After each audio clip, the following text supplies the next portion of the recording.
এই তো মুর্শিদাবাদের অবস্থা এবং সেখানে এবার হাইকোর্টের নির্দেশে আরো কেন্দ্র বাহিনী মোতায়েনের নির্দেশ দেওয়া হয়েছে। আমরা এই বিষয়ে আপডেট নেব, আরো বিস্তারিত জানবো। আমাদের সঙ্গে সৈকত রয়েছেন মুহূর্তে সরাসরি। সৈকত, কি আপডেট? দেখো, গতকালের নির্দেশের পর, আদালতের নির্দেশের পর অবশেষে মুর্শিদাবাদে যাচ্ছে 5 কোম্পানি সিআরপিএফ, এবং এক্ষেত্রে সিআরপিএফ এর যে র্যাপিড অ্যাকশন ফোর্স, সেই র্যাপিড অ্যাকশন ফোর্স যাচ্ছে এই মুর্শিদাবাদে। মূলত সিআরপিএফ এর ইস্টার্ন রিজিয়নের রাঁচি এবং জামশেদপুরে যে ক্যাম্প রয়েছে, সেই ক্যাম্প থেকেই সিআরপিএফ এর rapid action force, 5 company rapid action force ইতিমধ্যেই এই জামশেদপুর এবং রাঁচির ক্যাম্প থেকে তারা মুর্শিদাবাদের উদ্দেশ্যে মুভ করে গেছে।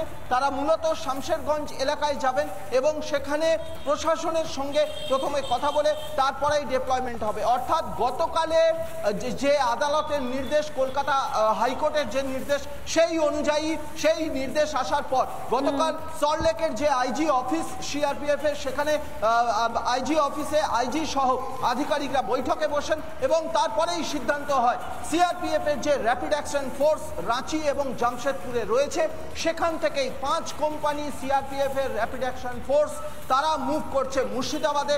সেখানে গিয়ে মূলত তাদের যেরকম অর্ডার আসবে সেই অনুযায়ী তারা কাজ করবে। অর্থাৎ আদালতের পরে কেন্দ্রীয় বাহিনী সিআরপিএফ এর র্যাপিড অ্যাকশন ফোর্স মুভ করলো মুর্শিদাবাদে।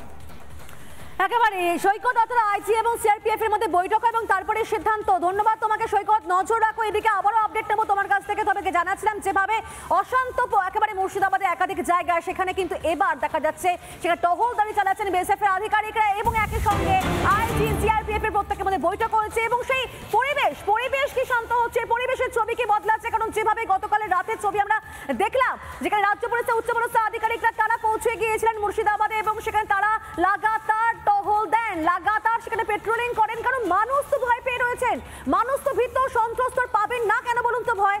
যেভাবে একাধিক জায়গায় হামলা হচ্ছে, বাড়ি ঘরে লুটপাট চালানো হচ্ছে, হিন্দুদেরকে বেছে বেছে টার্গেট করা হচ্ছে, মন্দির ভেঙে ফেলা হচ্ছে, মানুষ তো ভয় পাবেন। এবং মানুষকে আশ্বস্ত করতে, তাদের পাশে থাকতে দেখা যাচ্ছে সেখানে রাজ্য পুলিশের উচ্চপদস্থ পুলিশ আধিকারিকরা যারা রয়েছেন তারা সেখানে চলে গিয়েছেন, টহল দিলেন লাগাতার। সবচেয়ে বড় কথা হচ্ছে জওয়ানরা, বিএসএফ এর জওয়ানরা তারা সেখানে রয়েছেন এবং তারাই একাধিকভাবে কিন্তু দেখা যাচ্ছে পুলিশের সঙ্গে তারা বৈঠক করছেন দফায় দফায় এবং তারা প্রত্যেকে একত্রভাবে পরিস্থিতিকে সামাল দেওয়ার জন্য একেবারে বলা যায় যুদ্ধকালীন পরিস্থিতিতে নেমে পড়েছেন মাঠ ময়দানে। টহল দিচ্ছেন উচ্চপদস্থ আধিকারিকরা।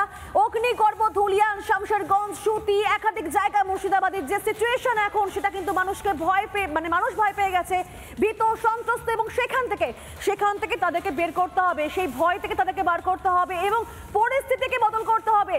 সবচেয়ে বড় কথা হচ্ছে যে পুলিশ বারবার বলছিল পরিস্থিতি নিয়ন্ত্রণে রয়েছে। যদি পরিস্থিতি নিয়ন্ত্রণে থাকতো তাহলে বিক্ষিপ্ত ছবিগুলো, এই যে এলাকা উত্তপ্ত হওয়ার ছবিগুলো, এই যে আগুন লাগানোর ছবিগুলো, এগুলো কেন সামনে আসছিল? এই ছবিগুলো কেন সামনে আসছিল?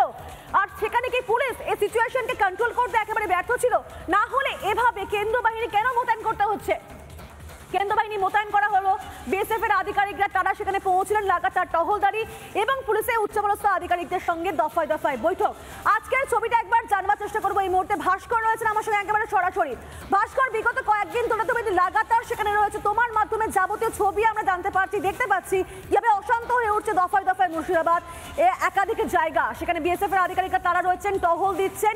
পরিস্থিতির কি কিছুটা বদল হলো? কি বলছেন সাধারণ মানুষজনেরা?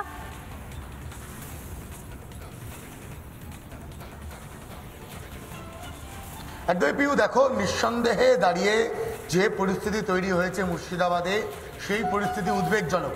লাগাতার রিপাবলিক বাংলা একমাত্র বাংলা নিউজ চ্যানেল যারা আমরা প্রতি মুহূর্তের আপডেট, গ্রাউন্ড রিপোর্ট তুলে ধরেছি বাংলার মানুষের জন্য। এবং ইতিমধ্যেই কলকাতা হাইকোর্টের নির্দেশের পর বিএসএফ মোতায়েন করা হয়েছে। তার পাশাপাশি আরও 5 কোম্পানি সিআরপিএফও কিন্তু ডিপ্লয় করা হচ্ছে মুর্শিদাবাদে। যারা সাধারণ মানুষ তারা বলছেন তারা আতঙ্কিত, তারা পুলিশ প্রশাসনের ওপর আস্থা আর রাখতে পারছেন না, কারণ পুলিশ প্রশাসনের কাছ থেকে তারা প্রয়োজনের সময় সহযোগিতা পাননি, এমনটাই কিন্তু স্থানীয় যারা বাসিন্দা, যারা আক্রান্ত তারা বলছেন। এবং তোমাকে প্রিয় আরেকটা কথা জানিয়ে রাখি যে ইতিমধ্যেই কিন্তু বেশ কিছু মানুষ যারা মুর্শিদাবাদের বাসিন্দা, এই শামশেরগঞ্জ বা ধুলিয়ান বা সুতি এই এলাকার, তারা ইতিমধ্যেই ঘর ছাড়া, তারা নিজেদের প্রাণ বাঁচানোর জন্য, মা বোনেরা সম্ভ্রম বাঁচানোর জন্য অন্যত্র আশ্রয় নিয়েছেন। সব মিলিয়ে গোটা মুর্শিদাবাদের যে পরিস্থিতি, সেই পরিস্থিতি যথেষ্ট ভয়ের, যথেষ্ট আতঙ্কের। তবে বিএসএফ ডিপ্লয় করার পর, বিএসএফ জওয়ানদের মোতায়েন করার পর নিয়মিত তারা রুট মার্চ ও এরিয়া ডমিনেশন করছেন। সেখানে কিছুটা হলেও কিন্তু স্বস্তির নিঃশ্বাস ফেলতে পারছেন এই উপদ্রুত এলাকার বাসিন্দারা। পিউ একেবারে, কারণ ক্ষতিগ্রস্ত পরিবারগুলোর সঙ্গে কথাও বলছেন আধিকারিকরা এবং সেখানে কিছুটা হলেও হয়তো ছবিটা আস্তে আস্তে ধীরে ধীরে বদল হচ্ছে। ধন্যবাদ তোমাকে ভাস্কর, পরিস্থিতি থেকে নজর রাখো। নানা ধরনের কন্টেন্ট দেখার জন্য লাইক করুন, শেয়ার করুন আমাদের ফেসবুক পেজ, সাবস্ক্রাইব করুন আমাদের ইউটিউব চ্যানেল। পাশাপাশি অন্যান্য ব্রেকিং নিউজের জন্য অবশ্যই চোখ রাখুন রিপাবলিক বাংলায়।